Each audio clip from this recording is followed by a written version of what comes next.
আকাশ কইরে ধর ধর কই এই ছুরি আগে দিত, এই যে দেখছেন আগে দিত মাছ ধরে যেন চা খাইতেছি আমার সামনে টুলটা, এই টুলটা এই সেটা একদম চা খাই আমি এই জায়গায়। হ্যাঁ এখন তো আমি বাইরে দিতে পারতেছি, আমার এই জায়গাটা কেবিনেই আছে।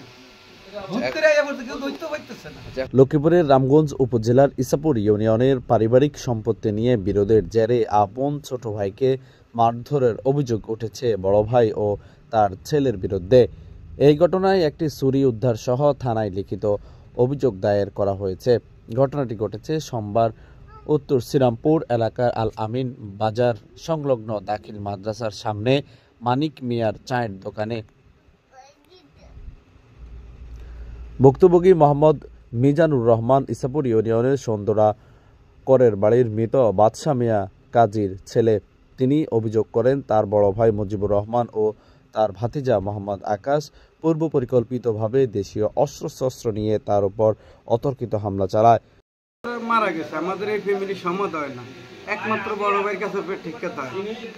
গ্রামে সালিশ গেছে, ইউনিয়ন থানায় সালিশ গেছে 2 বার, আবার জানুয়ারির থেকে ধরে অভিযোগ দিয়েছি থানা, এই পর্যন্ত থানা সমাধান করতে করতে আমি 2 বারের সরকারি মেডিকেলের সার্টিফিকেটও পাইছি মাইরে। থানা এই পর্যন্ত সমাধান দিতে পারে না, ইউনিয়নে মানে না, সালিশ মানে না, কিছুই মানে না। যে সম্পদ চাইতে যাবে হেরে কোবাইব মারবে, এই যে অস্ত্র লইয়া এই পর্যন্ত আমার 2 বার মার দিয়েছে সব। উনি মানে না কেন? উনি মানে না, ওনারে 21 শতাংশের বাড়ি 12 রুমের বিল্ডিং পুরোটা হেরে দিতে হইব। তাহলে সালিশরা যদি 21 শতাংশ জায়গার বিল্ডিং হেরে দেয়, তাহলে বাই হয়েছে বসত বাড়ির কাছে গেল, বাই হয়েছে 5 জন, 5 জনের জায়গাটা দিতে তো হইব সালিশরা, আইনেরা ওটা দিতে পারে না, সমাধা করে মিলটাল করে হেটা মানে না। আচ্ছা, এখন আপনাকে মারতে আসছে কবে? আমাকে এই ফ্যামিলি 4 বার সালিশ করছে যে হেরে দেখে আমি চা খাইতে আসি। আমি ভাই আমাকে সালিশ কয়বার করছেন? 4 বার না 5 বার।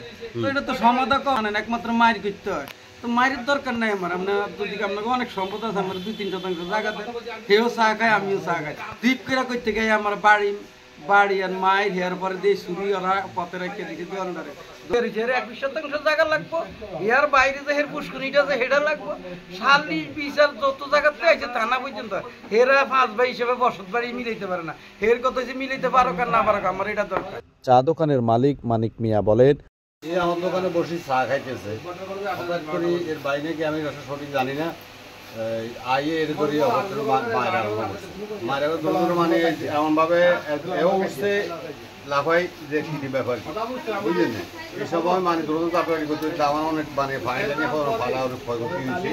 তখন আমি কি আমি ওর বাইরে গেছি, বলে জামাই বর্ডারের পরে বাইরে গেছে, হাতে একটা ছুরি ছিল, ছুরিটা আমরা রেখে দিচ্ছি, ছুরি রেখে দিয়েছি, আইনের লোক আসলে ছুরিটা ওর কাছে বুঝেছি। কয়েকটা কেক ছিল, কেক মানে অনেক ক্ষয়ক্ষতি করছে।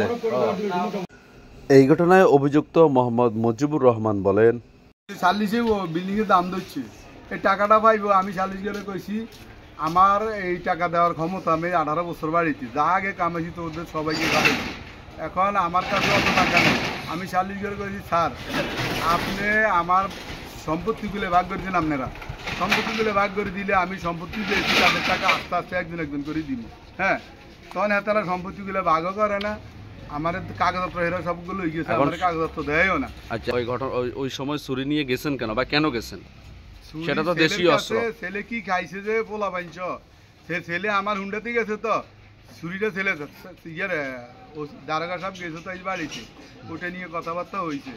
ছেলে মানে চুরি নিয়ে তো সেখানে আসছেন, এটা তো সত্য। আসিল হেরা আমি রাস্তাতে উড়ে আনছি এই জায়গার মধ্যে, আমি ছেলেরে আনছি, ছেলে বাড়িতে আসিল না, ছেলেরে আমি উঠে আনছি। ছেলের হাতে চুরি ছিল? আসিল না, হাড়াই আসিল। রামগঞ্জ থানার officer in charge OC Mohammad Abul Bashar বলেন, লিখিত অভিযোগ পেয়েছে, বিষয়টি তদন্তাধীন রয়েছে।